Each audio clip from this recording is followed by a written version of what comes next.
Hello friends, मैं हूं आपके सामने गौरव मिगलानी।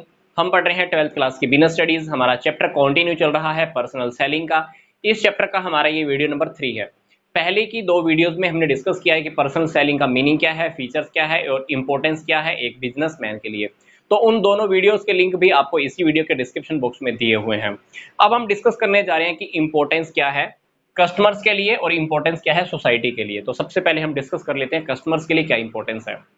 पहला जो बेनिफिट कस्टमर्स को मिलता है, हेल्प इन आइडेंटिफाइंग नीड्स। कभी कभी कस्टमर्स को भी नहीं पता होता कि मेरे को इस प्रोडक्ट की जरूरत है, तो पर्सनल सेलिंग होएगी।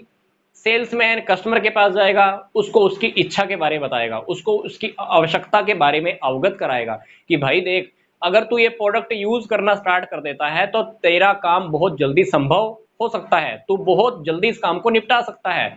स्टार्टिंग में जैसे वैक्यूम क्लीनर आया था तो लोगों को नहीं पता था कि वैक्यूम क्लीनर कैसे यूज किया जा सकता है, कैसे हम अपना समय बर्बाद करने से बच सकते हैं।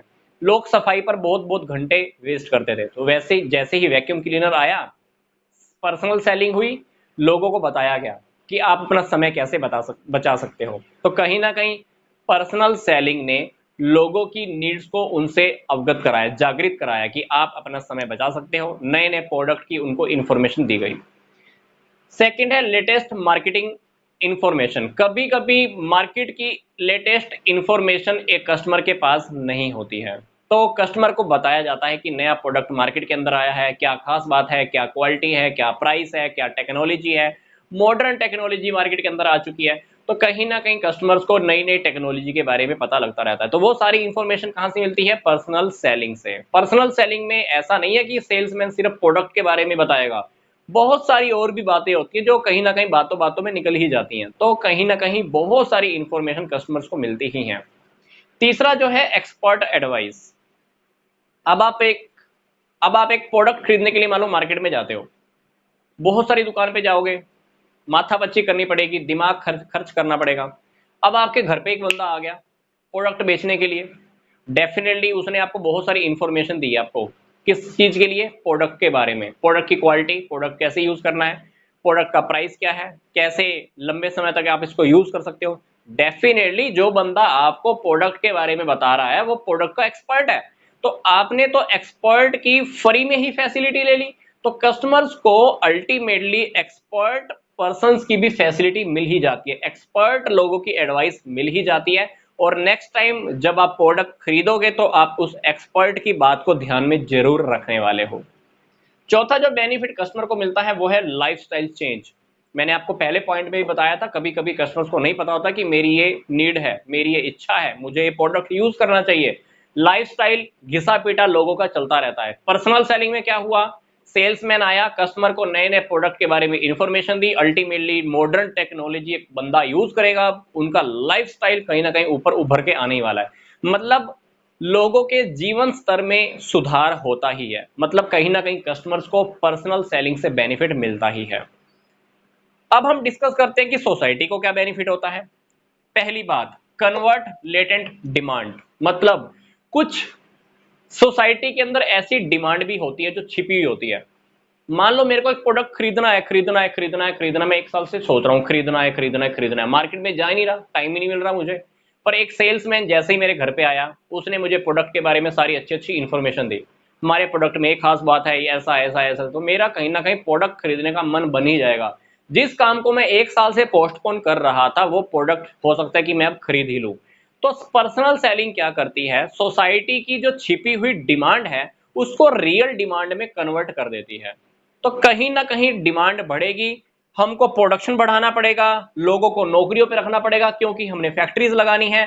लोगों को नौकरियों पे रखेंगे तो लोगों की इनकम बढ़ेगी, लोगों की इनकम बढ़ेगी तो अल्टीमेटली प्रोडक्ट की डिमांड बढ़ेगी। तो ऐसा ही सब चलता रहता है। नेक्स्ट जो हमारा पॉइंट है वो है सोसाइटी के बेनिफिट के लिए एम्प्लॉयमेंट अपॉर्चुनिटीज। अब सोचकर देखो, पर्सनल सेलिंग में जो लोग लगे हुए होते हैं उनको नौकरियां मिलती हैं कि नहीं मिलती हैं? बिल्कुल मिलती हैं। दूसरी वजह मैंने आपको पहले वन पॉइंट में भी बताई है, पर्सनल सेलिंग से लोगों को प्रोडक्ट के बारे में इंफॉर्मेशन मिली, छिपी हुई डिमांड रियल डिमांड में कन्वर्ट हुई, प्रोडक्ट की डिमांड बढ़ी, प्रोडक्शन हमें ज़्यादा करना पड़ेगा, फैक्ट्रीज लगानी पड़ेंगी, लोगों को नौकरियां देनी पड़ेगी, लोगों की इनकम बढ़ेगी, प्रोडक्ट की डिमांड फिर से और बढ़ेगी। तो अल्टीमेटली कहीं ना कहीं लोगों को नौकरियां भी मिलती हैं क्योंकि हमारी फैक्ट्रीज में, प्लस जो लोग पर्सनल सेलिंग का काम करेंगे उनको तो नौकरियां मिलती ही है। फोर्थ पॉइंट से पहले हम थर्ड पॉइंट देखते हैं कि करियर की अपॉर्चुनिटीज की बात। करियर का भी कुछ लोगों को अपॉर्चुनिटीज मिलती हैं। कुछ लोग ऐसे हैं पढ़ लिख लेते हैं, नौकरियां नहीं मिलती हैं, तो उनको क्या करना होता है, पर्सनल सेलिंग का काम कर सकते हैं। एक पढ़ा लिखा नया पर्सन, उसको किसी बारे में, किसी बात के बारे में इंफॉर्मेशन नहीं है, पर्सनल सेलिंग कर सकता है। थोड़ी सी इंफॉर्मेशन प्रोडक्ट के बारे में इकट्ठी करे और चला जाए प्रोडक्ट सेल करने के लिए। क्या जा रहा है, तो प्रोडक्ट सेलिंग के अंदर, पर्सनल सेलिंग के अंदर नए नए लोगों को काम करने के अवसर मिलते हैं। और जैसे ही आप पर्सनल सेलिंग के अंदर आगे आगे और बढ़ते जाते हो, तो कहीं ना कहीं आपको ग्रोथ के चांसेस मिलते रहते हैं। हो सकता है कि इन फ्यूचर आप बहुत बड़े मार्केटियर भी बन जाओ। एक ऐसा मोटिवेटर, एक ऐसी मोटिवेशन आपके अंदर से निकल कर है कि दूसरे लोगों के लिए आप मोटिवेशन का काम करना भी स्टार्ट करें। तो कहीं ना कहीं लोगों को करियर भी मिलता है पर्सनल सेलिंग में। फोर्थ हमारा पॉइंट है टूरिज्म इंडस्ट्री। अब पर्सनल सेलिंग करने वाले सेल्समैन एक जगह पे तो टिके रहते नहीं है, जगह जगह घूमते रहते हैं, कभी एक शहर में कभी दूसरे शहर में। तो कहीं ना कहीं टूरिज्म इंडस्ट्री को भी फायदा हुआ है, क्योंकि सेल्समैन कभी इस होटल में रुक रहा है, कभी उस होटल में रुक रहा है, कभी फॉरेन में रुक रहा है, कभी फॉरेन वाले यहाँ रुक रहे हैं। तो अल्टीमेटली टूरिज्म इंडस्ट्रीज को भी फायदा हो ही रहा है, अल्टीमेटली सोसाइटी को बेनिफिट। पांचवा जो बेनिफिट है, पांचवी जो इंपॉर्टेंस है, वो है प्रोडक्ट स्टैंडर्डाइजेशन। पर्सनल सेलिंग के अंदर सेल्समैन क्या करेगा, घर घर जाएगा, लोगों से इंफॉर्मेशन इकट्ठी करेगा। हाँ भाई, तेरी डिमांड क्या है, तेरे को किस प्रकार का प्रोडक्ट चाहिए। तो हम क्या करते हैं, हर प्रकार के लोगों से इंफॉर्मेशन इकट्ठी करते हैं, देखते हैं उनको रियलिटी में क्या रिक्वायरमेंट है, उनको प्रोडक्ट में क्या क्वालिटी चाहिए। तो अल्टीमेटली जो इंफॉर्मेशन हम इकट्ठी करते हैं, उसके अकॉर्डिंग हम प्रोडक्ट को डिजाइन करते हैं, प्रोडक्ट का स्टैंडर्ड लोगों के अकॉर्डिंग फिक्स करते हैं। तो अल्टीमेटली सोसाइटी को उनके स्टैंडर्ड के अकॉर्डिंग प्रोडक्ट अवेलेबल हो जाता है।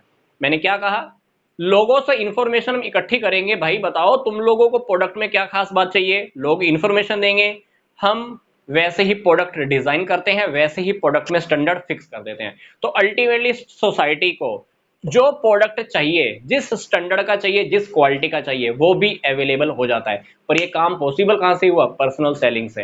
क्योंकि एडवर्टाइजिंग के अंडर में तो हम इंफॉर्मेशन ले ही नहीं सकते कस्टमर्स की क्या फीडबैक है, जबकि सेल्स प्रमोशन के अंदर भी ऐसा काम नहीं हो सकता। पर पर्सनल सेलिंग के अंदर सेल्समैन गया, सामने वाले से बातचीत की, सामने वाले ने अपनी अपनी बातें बताई कि मेरे को प्रोडक्ट में ये क्वालिटी चाहिए, प्रोडक्ट के अंदर ये स्टैंडर्ड चाहिए, तो हम वैसे ही प्रोडक्ट डिजाइन करने का काम करते हैं।